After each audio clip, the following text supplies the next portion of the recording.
We can get information about how other vessels in the area move in relation to us from two separate sources, not including our own eyes. First, radar. And radar measures changes in distance and bearing to other vessels, or actually echoes on the screen. And the radar can, based on that, calculate information about other vessels' course, speed, and whether there is a risk of collision.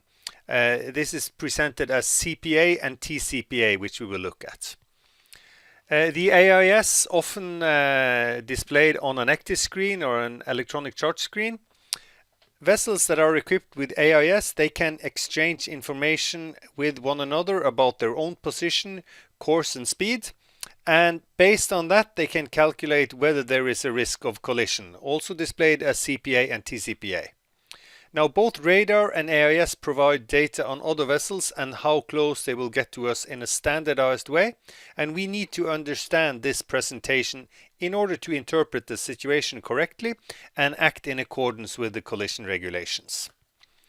And the abbreviations are very important to know. CPA, closest point of approach, which is the nearest passing distance. That's how close the other vessel will get if we both maintain our current course and speed.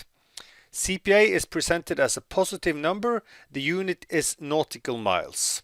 So if we plot a vessel on our radar screen or take out data on the electronic chart from the AIS, it will give us CPA of other vessels.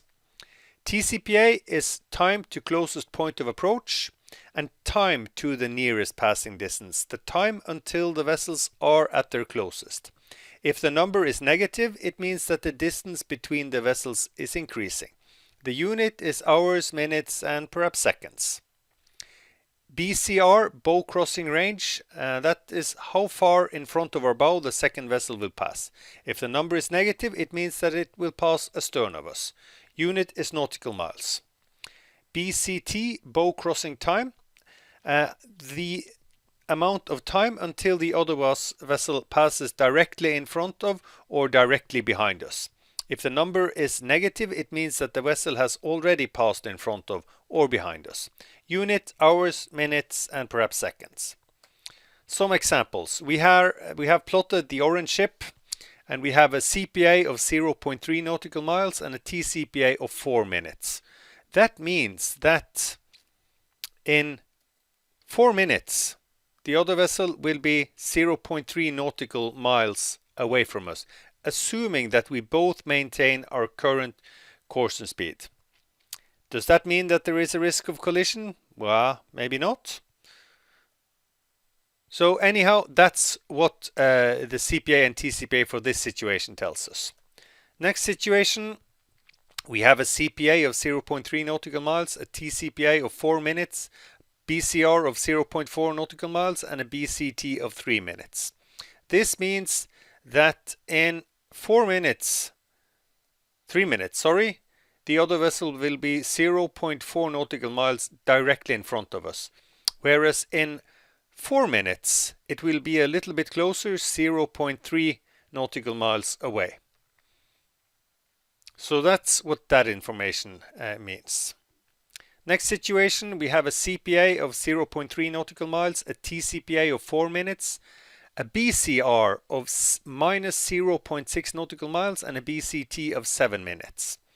This means that in 4 minutes, the vessel will be at its closest, and then it will be 0.3 nautical miles away, whereas it will pass 0.6 nautical miles astern of us in 7 minutes. So based on that information, assuming that we both maintain our course and speed, we can know that with information from the radar or from the AIS. Next situation, we have a CPA of 0.3 nautical miles, a TCPA of minus 4 minutes, a bow crossing range of minus 1.1 nautical mile, and a BCT of minus 13 minutes.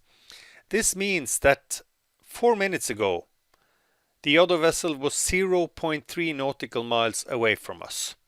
And 13 minutes ago, it was minus 1, or it was 1.1 nautical mile directly astern of us. But we know that since the TCPA is negative, it's minus 4 minutes, it means that the distance is currently increasing and the other vessel is moving away from us.